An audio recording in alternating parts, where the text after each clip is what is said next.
Hello students, आज है 4 अप्रैल और आज यूपी बोर्ड का साइंस का पेपर था क्लास 10th का, जिसको विज्ञान बोलते हैं। ये हिंदी और इंग्लिश का सेम ही पेपर है। जो इंग्लिश के छात्र हैं, जो इंग्लिश मीडियम से पढ़ते हैं यूपी बोर्ड में, उनका भी सेम ही पेपर आएगा, ज़्यादा डिफरेंस नहीं आएगा। दोनों पेपर हमारे सेम है।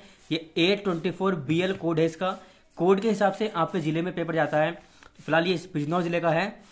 अवतल दर्पण के फोकस पर रखी दूरी का प्रतिबिंब बनता है। ये कहाँ बनेगा? आप सब जानते हैं कि जब अवतल दर्पण पर रखी होगी तो जब फोकस पर रखी है तो इसका मतलब ये है कि उसका इन्फिनिटी पर बनेगा, यानी कि अनंत पर। दर्पण के पीछे तब बनता है जबकि हमारा फोकस और जो ऑब्जेक्ट का सेंटर होता है, हमारे मिरर का सेंटर होता है, जब उसके बीच में रखी रहती है, मिरर और फोकस के बीच में, तब हमारा दर्पण के पीछे बनता है। फिलहाल इसका जो सही आंसर है वो है अनंत पर। निम्न में से किस माध्यमों में प्रकाश की चाल न्यूनतम होती है? ये सबको पता है। कांच में 5 ओम प्रतिरोध को 5 बराबर टुकड़ों में बांटेंगे तो हमारा आंसर आएगा 1 ओम। सिंपल सा पेपर आया, वैसे इतने हार्ड क्वेश्चन नहीं आए हैं। वैद्युत शक्ति का मात्रक होता है। आप सब जानते हैं कि जो पावर है, पावर का मात्रक क्या होगा? पावर का मात्रक वाट होता है। बहुत लोग वोल्ट लिख देते हैं, जो गलत है, लेकिन वाट यहाँ पर सही आंसर है। ये इंग्लिश में सेम क्वेश्चन आ गए हैं। इसके अलावा वाहनों में उत्तल दर्पण का प्रयोग क्यों किया जाता है? ये 2 नंबर में क्वेश्चन था। आसान सा क्वेश्चन है। क्यों किया जाता है? क्योंकि दूर की चीज को वह छोटा करके दिखा देता है, इसीलिए वहां पर इसको हम यूज करते हैं, उत्तल दर्पण का प्रयोग। एक अवतल लेंस की फोकस दूरी 30 सेंटीमीटर है। वस्तु को लेंस से कितनी दूरी पर रखें कि वस्तु का प्रतिबिंब लेंस से 20 सेंटीमीटर की दूरी पर बने? तो सिंपल सा आपको इसके अंदर लेंस वाला फॉर्मूला लगा देना है और आपका आंसर आ जाएगा। निकट दृष्टि दोष क्या होता है? ये भी बहुत सिंपल क्वेश्चन है। जब आपको पास की चीज ना दिखे तो फिर निकट दृष्टि दोष होता है। उसका निवारण कैसे करते हैं? ये भी आप सबका बिल्कुल सिंपल सा क्वेश्चन है। ये आप आराम से लिख सकते हैं। क्वेश्चन नंबर 3 है, एक अवतल दर्पण से वस्तु का प्रतिबिंब वास्तविक तथा बड़ा बनाने के लिए वस्तु की स्थिति किरण आरेख में दिखाइएगा।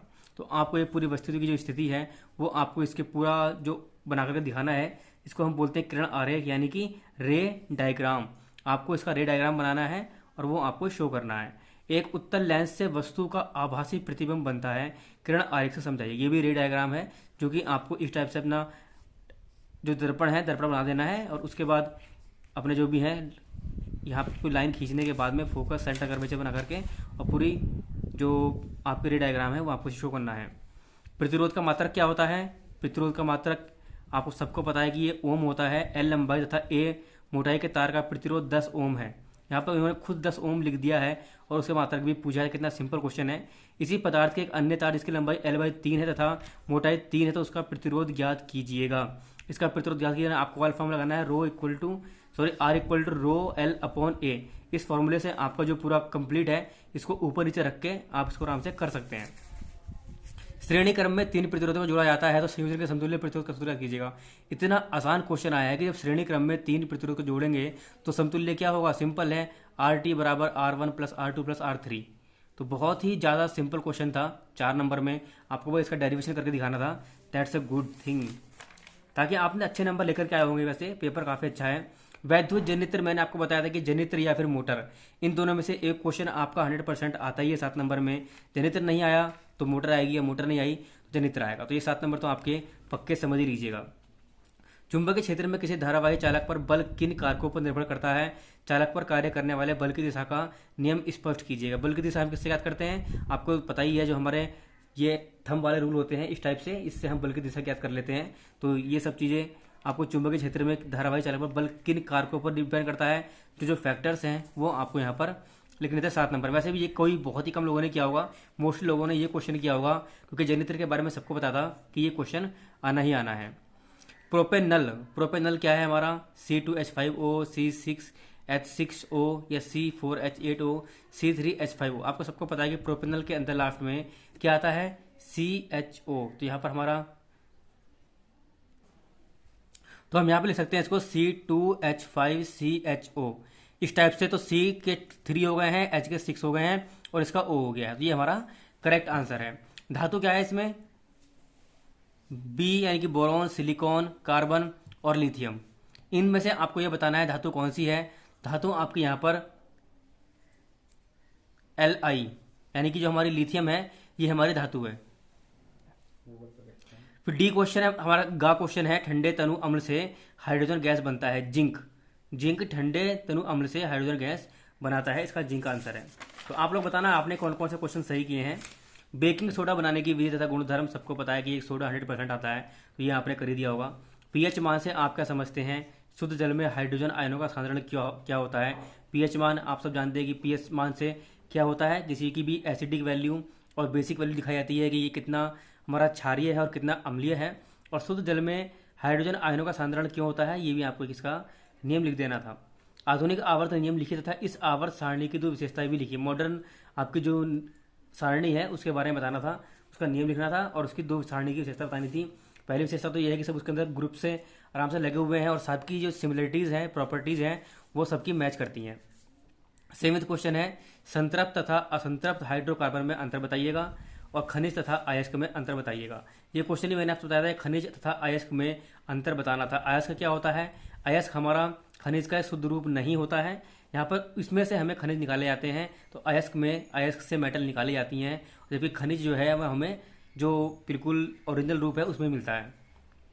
संतृप्त तथा असंतृप्त हाइड्रोकार्बन में अंतर बताइएगा, ये भी आपको लिख देना था। सैचुरेटेड और अनसैचुरेटेड हाइड्रोकार्बन्स क्या होते हैं, इसमें आपको डिफरेंस बताना था। ये बॉन्डिंग के ऊपर डिपेंड करता है, जहाँ सिंगल बॉन्ड होगा वहाँ संतृप्त होगा और जहाँ डबल या ट्रिपल बॉन्ड आ गया वहाँ असंतृप्त हो जाता है।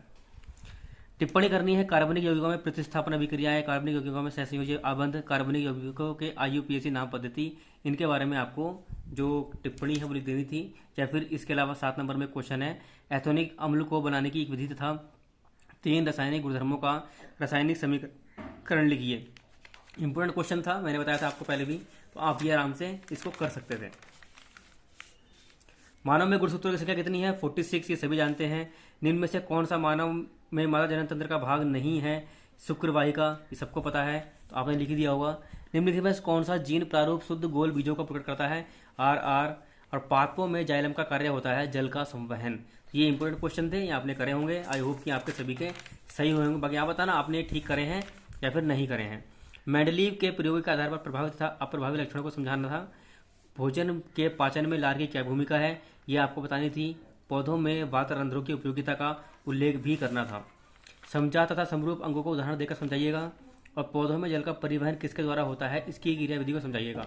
अभी ये पीछे हमने क्वेश्चन पढ़ा था मल्टीपल चॉइस में, उसी क्वेश्चन को रिपीट कर दिया है सिर्फ आपके पेपर को सिंपल बनाने के लिए। हृदय क्या है, संक्षेप में स्पष्ट करना है। यह एक पंप के रूप में कार्य करता है।